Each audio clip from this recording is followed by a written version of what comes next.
Conjunction वो शब्द होते हैं जो दो शब्दों या दो वाक्यों को जोड़ने का काम करते हैं। एक सेंटेंस है, Ram is a good boy, Ram एक अच्छा लड़का है।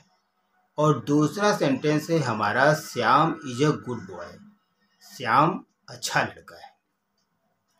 लेकिन अगर मैं इन दोनों सेंटेंसों को एक में जोड़ के बात करूं तो मैं ये कह सकता हूं कि Ram and Shyam are good boys. यहाँ पे हमने राम और श्याम के दोनों वाक्य को एंड से जोड़ दिया। यही एंड हमारा कंजंक्शन है। इसी तरह से जब हम कंजंक्शन का यूज करते हैं तो बोलने में भी अच्छा लगता है, वाक्य भी छोटा हो जाता है, और सबसे बड़ी खासियत यह है कि हमारा अर्थ भी नहीं बदलता है। जैसा कि आपने देखा, राम अच्छा लड़का है, श्याम अच्छा लड़का है। राम और श्याम दोनों अच्छे लड़के हैं, तो इससे हमारा अर्थ भी कुछ परिवर्तित नहीं हुआ, और एज इट हम जो कहना चाहते थे वो हम कह पाए, और वाक्य भी हमारा छोटा हो गया और सुनने वालों को भी अच्छा लगा। इसी तरह से कई कंजंक्शन है जिसे हम स्टेप बाय स्टेप देखेंगे। तो हमारा अगला कंजंक्शन है बट। बट का मतलब होता है लेकिन, पर, परंतु, अलावा, सिवाय। तो सबसे पहले मैं पर, परंतु के बारे में देखते हैं। जैसे मान लीजिए मैं ये कहना चाहता हूँ, Ram is a good boy but he is poor. Ram एक अच्छा लड़का है परंतु वह गरीब है। राम एक अच्छा लड़का है पर वह गरीब है। तो यहाँ पर और परंतु के लिए हम बट का प्रयोग करते हैं। और बट का दूसरा प्रयोग है सिवाय, जिसे हम कहते हैं अलावा।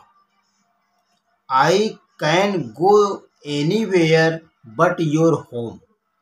मैं कहीं भी जा सकता हूँ तुम्हारे घर के अलावा। मतलब कहने का सेंस ये है कि तुम्हारे घर के अलावा मैं कहीं भी जा सकता हूँ। तो देखा जैसा आपने, यहाँ हमने बट का प्रयोग कर।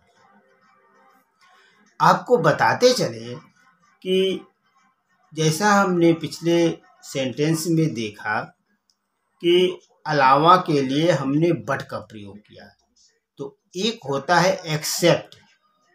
इसका भी प्रयोग हम अलावा के लिए कर सकते हैं। जैसे मैं इसी वाक्य को इस तरह से भी कह सकता हूँ कि I can go anywhere except your home.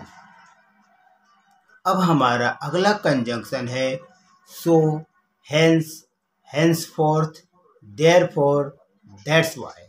इन सभी का मतलब होता है इसलिए।